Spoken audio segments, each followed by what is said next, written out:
او که چیرې داسې وي په ډېرې بخښنې سره چې تاسو زموږ صفت کوئ او موږ تاسو صفت کوو، دا نظام یقینا چې د صفت لایق دی، یقینا چې هر څونه کوشش د دې وکړو او هر څونه بیانونه وکړو پر دې باندې چې دا نظام د الله تعالی یو څونه لوی احسان او څونه لوی نعمت دی چې پر موږ باندې پرزو کړی دی، زما په فکر باندې دا موږ بیانولی نسو او نه یې شکر ادا کولی سو. خو په هر صورت د دې نظام د پرمختګ، د دې نظام د حفاظت، د دې نظام د استحکام دپاره باید پر داسې مسایلو باندې وغږېږي یا وغږېږو سره چې هغه د اعظمي خطراتو څخه دا نظام او دا هیواد ساتي. موږ نه غواړو چې نور افغانستان بیرته و پخوانیو حالاتو ته وګرځېږي، موږ نه غواړو چې په افغانستان کې بیا جنګونه او مشکلات جوړ سي، موږ نه غواړو چې د حکومت او ولس تر مابین فاصله وي، موږ نه غواړو چې د علماو او د حکومت تر مابین فاصله وي،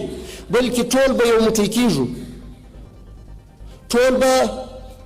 لاس سره ورکوو او په ګډه به د دې نظام چې د زرګونو شهیدانو په قربانیو، د زرګونو د معیوبینو او په زرګونو بلکې په لکونو زخمیانو اسیرانو د قربانیو په نتیجه کې لاس ته راغلی دی، بیا مو د لاس څخه ونوځي. نو که چیرې ستاسو مشورې وې او زموږ عمل و، انشاء الله تعالی زه الله تعالی ته امید لرم چې نه مو بیا نړۍ مقابله کولی سي، نه مو هر هغه هیواد چې زموږ ستاسې ودې وطن ته بدې او غلطې ارادې لري، نه مو هغه بیا مقابله کولی سي او نه بیا هغه ارادې ځای نیولی سي او نه ملت او د حکومت او نظام سره لرې کېدلی سي. خواست مو دا دی، غوښتنه مو دا ده ستاسو څخه چې تاسو باید موږ ته ښه په ډاډه زړه په اطمینان باندې او ښه په جرأت سره هر نقد کوي،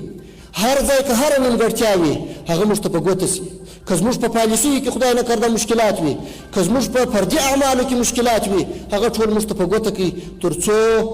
دا په دې ارتباط باندې تاسو هم خپل مسؤلیت ادا کړئ او موږ هم خپل مسؤلیت ادا کړئ.